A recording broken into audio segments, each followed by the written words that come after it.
Hi, welcome to Mary's Eclectic Interest Show. I'm Jeannie, and this is Chelsea, and we're here to talk about the Animal Rights Coalition. Yes. The Animal Rights Coalition is awesome. You all might not be familiar with the organization, but I am Chelsea Youngquist. I'm the program director of the organization. We have been around since 1981, one of the oldest animal advocacy groups in the country. And we work against all forms of animal exploitation. Would you like to tell me some of the programs that ARC has? I would love to. We have a lot of different programs. Some of the most active programs we have right now are something called Vegan University. So Vegan University, we have cooking classes. We've got a cable access and YouTube cooking show called Feed Me Vegan. We have free vegan mentors to help, foster like a one-on-one connection if you have questions about, Changed my life. Where can I eat? It changed your life. That's right. Because who was your Yes. vegan mentor? Megan Duke was my vegan mentor, and that really changed my life in so many ways. I'm so grateful to her. Now she's actually one of my closest friends, and she really offered a lot of support, not only how to prepare vegan food, or she gave me grocery store tours also, that helped, but she really was there she lent support to me in situational issues, helping me to talk to other people about veganism, and she really changed my life in so many ways, and that it just made it easier.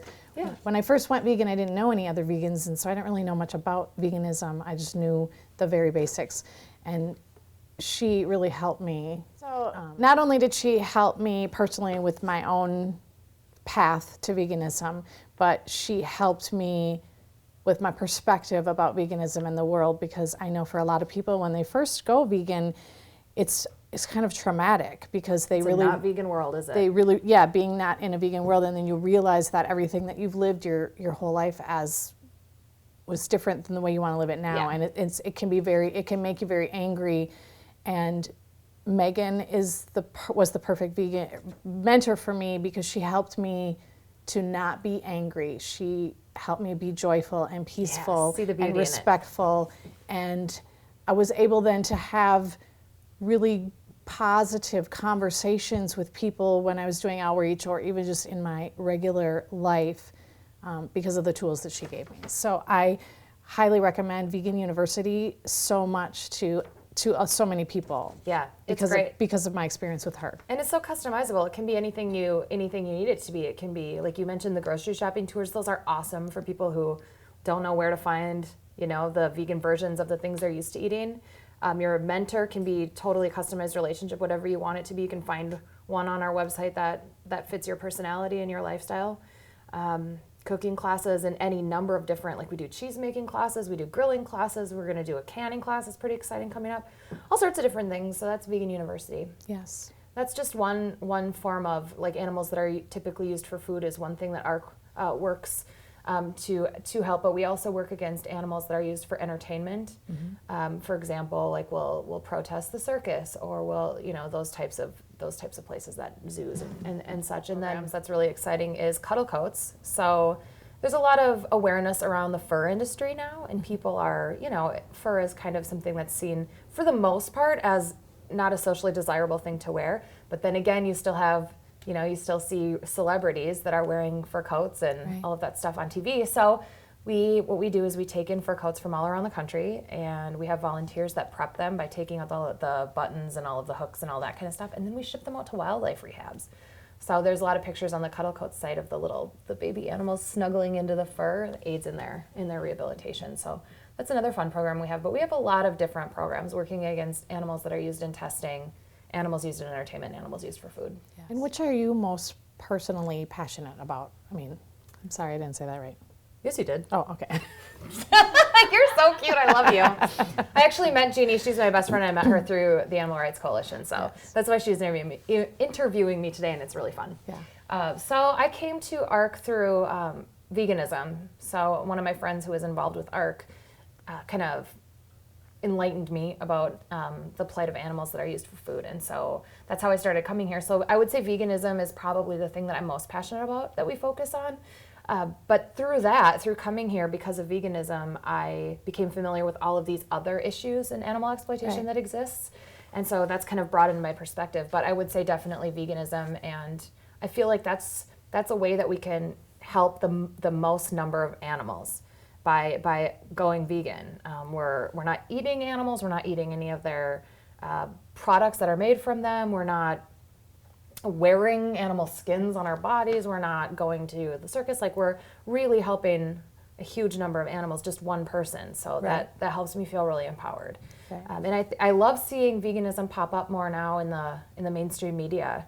It's really exciting to see. So yeah, I would say that's what I'm most passionate about, raising my 2 little boys vegan. Yes, and they are adorable, and they love being vegan. They I've love never it. seen 2 little boys love vegan cheese more than these 2 boys. They're adorable. They're funny. I love them. So we're here at Eclectic Nouveau, and can you tell me how this ties in then to ARC? Absolutely, it's really exciting. Eclectic Nouveau is the Animal Rights Coalition's, and so it's also our headquarters. So we have our meetings and our volunteer events and stuff in the downstairs portion of the store. But Eclectic Nouveau is the only vegan boutique in the state. So everything that we sell in the store is cruelty-free. We also try to make it organic where possible, fair trade. We try to do locally made whenever we can, like all that good stuff in one purchase. So every dollar that you spend here at the proceeds from the store go to support the Animal Rights Coalition's animal advocacy work. So it's a great store. I love it. I mean, most people come in here and they remark on how good it feels to be in here. And what local animal rights issues are popping up right now? Well, there's one exciting one that just happened. I think a lot of people are aware of the pet trade and puppy mills and all of those kind of things, and how we should adopt and not buy, animals. And so a lot of people are kind of getting behind that concept. But the city of Roseville actually banned the sale of dogs and cats from animal mills. Yes. Yeah, it's very exciting. It's so exciting. And so we want to keep working because, as we know, there are a lot of other animals that are bred for companionship. There's little, what they call pocket pets. It's like hamsters and guinea pigs and things like that. And then, so this law just applies to dogs and cats, or the city ordinance just applies to dogs and cats in the city of Roseville. But we want to see that expand. We want to see that expand to all animal mills, so that it's not just dogs and cats, but in other cities, definitely adopt your companion animals. Yes. So do you think that consciousness is being more raised where animals are concerned? I think so. I think so. Sometimes people, they're aware of what's happening in what we call factory farms. They're aware of, like we were talking about the pet trade, they're aware of fur. Some people are becoming more aware of like the circus and zoos and animals used like in SeaWorld, things like that, the orcas and all that. So I think in some ways, yes, it's being raised. I think a lot of times people, they want to do right by animals, and so they might try to, only support Cage-free eggs. Yeah, for example, or humanely raised meat for that. But, a lot of that is marketing to make people feel better. So we try to show people how joyful and delicious and fun and really awesome being vegan can be. You don't have to eat any meat or any eggs at all. You don't need to support animal exploitation. Exactly. You can live in line with your ethics. And you know what, that is really a big thing that people don't fully understand. Like, they really believe that they get their calcium from milk. Mm-hmm. They really believe that they get their protein from meat and from fish. And so I think that is probably the biggest roadblock for a lot of people to even consider veganism, because they really feel like they're not getting the proper nutrition or the vitamins and minerals that they need. And so that's one of the things that I love most about being a volunteer with ARC, is being able to just spread that awareness and making people aware that, I've had a conversation once with one of my friends, and she said, everything that you say makes perfect sense to me, but I just don't believe it. and that was my response. And I said, I'm sitting right here. Yeah, I'm alive. I've been a vegan now for 2 years, and not dead yet. Yeah. That's really great. So are there any big events coming up for ARC that you'd like to mention? You have our annual, I believe it's our 5th annual Hot Dish Cook-Off that's coming up at the end of the month. You can find all these events on the Animal Rights Coalition website or on our Minneapolis Vegan Meetup or Minnesota Animal Rights Meetup. But we do a annual Hot Dish Cook-Off. This year's mac and cheese edition. So it's so much super fun. Exciting. I think we're going to have 10 or 12 chefs vying for 2 different prizes. So it's super fun. It's going to be delicious. I'm excited. Who are the judges this year? exciting judges. We have Mistress Ginger, who is an amazing dancer, singer, showgirl extraordinaire. And then we've got the executive director, Laura, of Compassionate Action for Animals. We've got Laura Van Zant, who works with the Herbivorous Butcher, who we know and love. They're great. And then and last year's winner, we've got Mary Montoya. She's actually won twice, so she's going to be on judging this year. So maybe somebody else can win. We'll see. It'll be fun. And then we do a waffle party just to, we want to get people to try vegan food and build community. So at Fuller Park, we do a waffle party where ARC board and staff makes just a huge amount of vegan waffles. You can eat waffles that I will make for you. Just bring a topping to share, and everybody just has a great time eating free waffles. Okay. So, yeah. So what resources can you tell people to get, so that they know how to get involved with ARC? So they can go to the Animal Rights Coalition website, animalrightscoalition.com. That's probably the biggest, easiest place to go. If you're on Facebook, you can go to the Animal Rights Coalition Facebook page. We have a Vegan University page. We're on Instagram, we're on Twitter. We've got all sorts of great ways to get involved, but the easiest place to start is the ARC website, because you can see our calendar. You can click on Become a Volunteer, and you'll just answer a few questions, and then I'll send you an email. It's pretty easy. Come to a meeting. We have meetings twice a month. Yeah. When are the meetings? They're the first and third Wednesdays of the month right now. At Ethique Nouveau. And what time? 7 p.m. 7 p.m. Okay. Yeah. And what kind of topics do you guys discuss? A lot of times we'll talk about upcoming events. We'll talk about issues that are happening locally. We'll ask for feedback from our volunteers about what they'd like to see us get more involved in. We love it when our volunteers come up with some of the greatest ideas. We work against, Paradise Car Wash, for example, keeps macaws in their car washes. They live there their whole lives. Macaws can live 80 years in nature, and here they're dying after 20, 25 years living on PVC pipe in a car wash lobby. Right. So our volunteers brought that to us, and so now we're working against that. So that's just an example, but we're really happy when they want to, take initiative and come up with ideas, and we're happy to support that. What kind of volunteers and staff would you like to tell people about? People like you. Yes, people like me. But we're really lucky. We have an amazing, dedicated board of directors that runs the organization. Many of them, for example, our board president, Charlotte's been involved with ARC for many, many years, and she's just a powerhouse for animals. Yes. Didn't she have her car specially made without leather? I think she did. That sounds likely.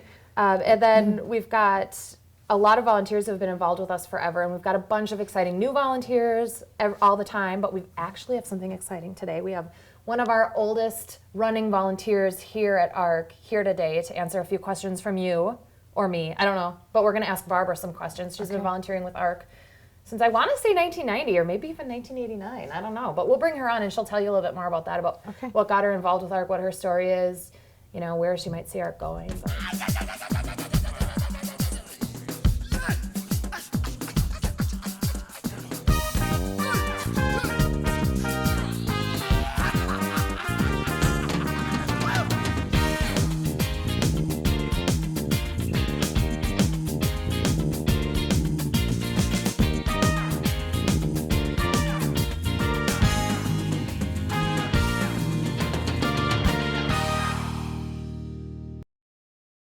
And we're back with Barbara Stasz. She is the longest running volunteer with ARC. Is that correct? How long have you been involved with ARC?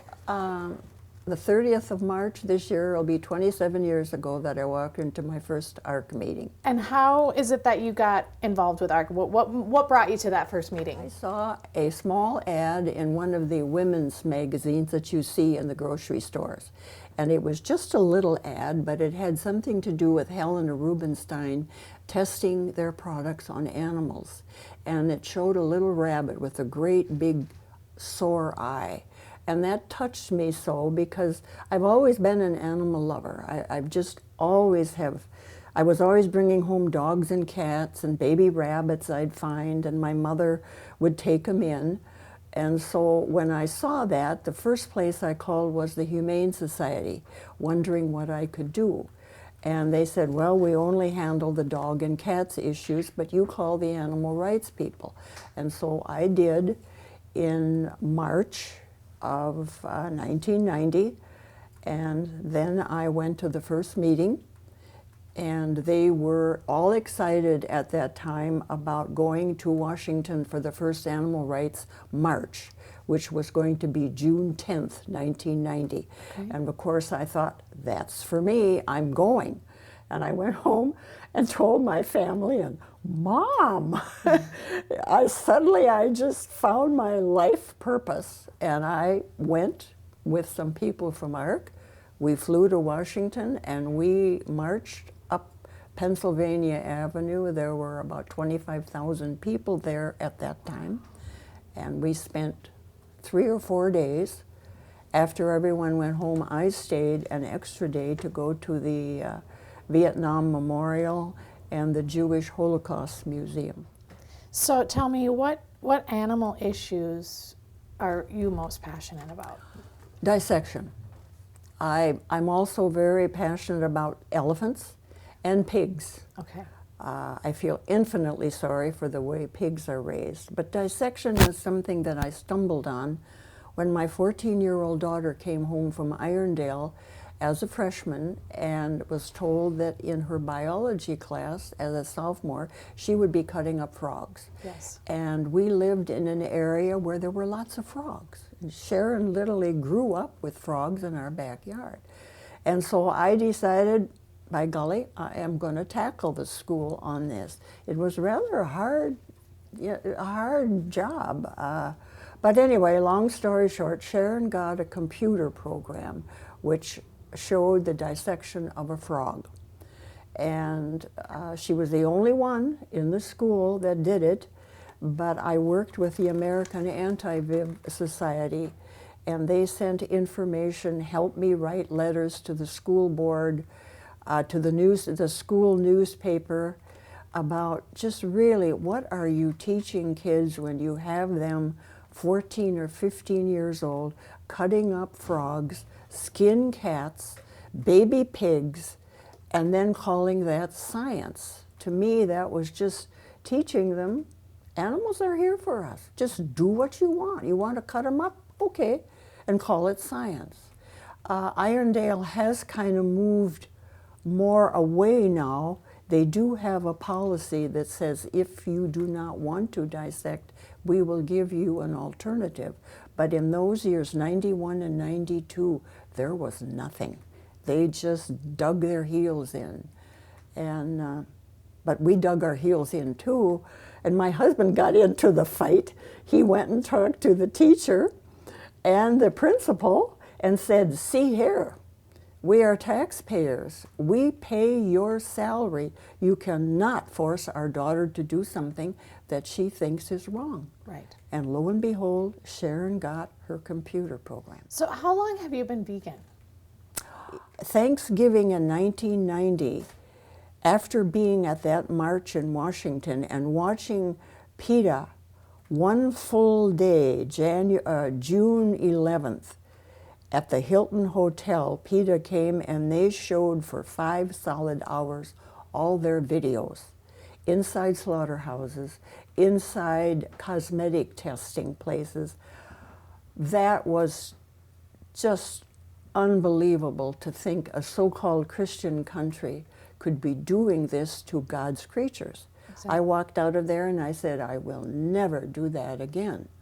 And so that fall, Thanksgiving, 1990, my brother always bought me the turkey for Thanksgiving. And I remember looking at it, and I picked up the leg, and I bit into it, and I thought, what are you doing? And I spit it out, and I said, I cannot do this anymore. Well, my brother was upset. My daughters couldn't figure it out. And my husband, well, he decided that, well, okay. So I told him I'm not cooking meat anymore. And I went to the library and got some books on vegetarianism first. Mm-hmm. I didn't give up or stop eating cheese until sometime 1992. Okay. I think that's kind of the hardest thing for people to give up. Cheese is so good. Yes. And it's so addictive, really, when you start reading about it. It is. So I just started looking and reading and coming to ARC, of course, and finding other vegans. And I think that's one of the best things, to find others that you can join with. Exactly. Because other than that, you are really alone. Okay. And was your family very supportive then? Yes. Are your children now vegans? Your No, husband vegan? no. My younger daughter is a vegetarian. She found it too hard to be a vegan, although she's now using the eggs up there, the Follow Your Heart eggs, whereas she used to buy them. Yes. She does use that. She does try. Yes. And one of the things she told me about is this Beyond Meat hamburger from, I can't think, it's Beyond Meat, and they have 2 hamburgers that I bought at Whole Foods. They are delicious. I was amazed how good they are. Yes. Really. Yes. My older daughter is sympathetic, but she married a meat eater. Okay. And he did not tolerate that. And so, unfortunately, my 2 older grandkids are meat eaters. But I have hope for my granddaughter, because she's 19, she's starting to watch her weight. And I've told her, meat has got a lot of calories, fat, cholesterol. And when she comes to visit us at Grandma's house, it's vegan. And so she knows that you can live. I'm 81 now, and I am as healthy as I can be. Correct, yeah. That's great. So how have you seen veganism and the animal rights movement evolve over the years? It was very small when I came. Vonnie Thomasberg was the founder, one of the founders, 2 men and Vonnie, in October of 1980. And Vonnie told me in those early years, raising 4 or 5 kids, they made all their own tofu, all their own soy milk, all their own things. And I look back and I think, my gosh, girl, how did you do that? Yeah. And so now you go into the grocery store, tofu, soy milk, Rice milk, hemp milk, all sorts of things besides, and creamer. And of course hamburgers and now. Cheese, yeah. And Daya is really getting better yes. now. But one of the things I learned, and I tell people, Dr. Neil Bernard from the Physicians Committee for Responsible Medicine, in one of his books said, when you start out, give yourself 3 weeks to change over from this fat-laden diet that so many people eat, to get rid of that thinking you need that fat flavor. Because you can get it if you use margarine or olive oil, but you need 3 weeks to kind of start changing over. And so now vegan is in just about every restaurant. You can talk to someone. I always ask them, what do you have that's vegan? And they know. Yeah. They know. So we've come a long way. We have a long way to go. Correct. One book I would urge everybody to read is something called The Meat Racket. I don't know if we have it, but I started reading that, and to find out the power that the meat industry has on our government, the USDA, it's just mind-boggling. It is, yes. And most people, they're just not aware of it. No, and a lot of times they don't want to be aware. I'm a former Catholic, and when I started out with my crusade, I went to church thinking, well, yeah, they're Christians, they believe in the Bible. Bible says, here are what you to eat, seeds and nuts, trees and things, the fruit of the trees. They didn't want to hear that. No. I was on the Social Justice Committee of St. Tim's Catholic Church in Blaine, and I came and tried to talk about cosmetic testing, fur, and then I started talking about animals, eating them. No. They had a, how can I describe it, kind of a buffet for people one time, and there were some priests and nuns there, and I had asked for a veggie burger. I mean, Jeannie, you would have thought I had asked for a bomb. But finally somebody woke up and they offered a veggie burger at this buffet. And the priests, 2 or 3 men, they passed it right by. A couple of nuns did take it, and one said, "I'm surprised to see this."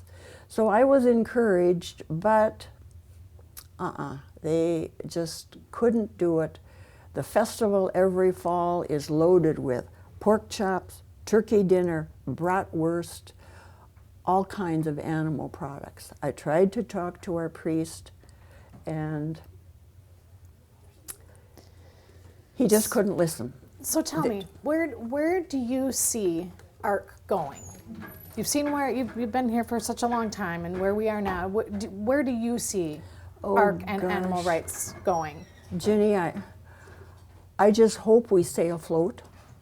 Money is a big concern all the time. Reaching more people that are willing to listen. And as I think more other groups start pushing more about water issues, I think that's where I see the big, when the aquifers start going, like the Ogallala Aquifer down in Nebraska and Oklahoma, when they start hitting bottom and they can't drain the water to raise the corn to feed the cattle, then it may be, hey, we need to start raising corn for people. Right. I really see the water issue as really big. That, I mean, what are we going to do without water? Yes. I think that's, to me, because there was a big article some years ago in the Time magazine and in the Reader, in National Geographic, about the Ogallala Aquifer and what's happening to it. It's being pulled down more and more and more. And they question, what are we going to do? So I guess that's where I see it. Okay.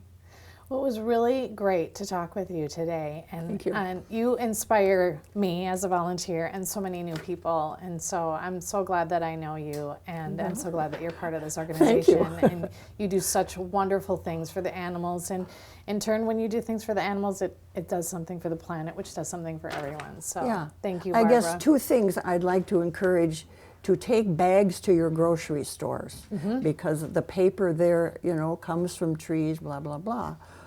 Take your bags and I guess just think about our world. Yes. The wild animals that live there, the water, the air, all those things. So thank you. Thank you. I'm Jeannie, and thanks for tuning in today. And if you'd like any further information about the Animal Rights Coalition, you can find us on the animalrightscoalition.com and on Facebook. Thank you.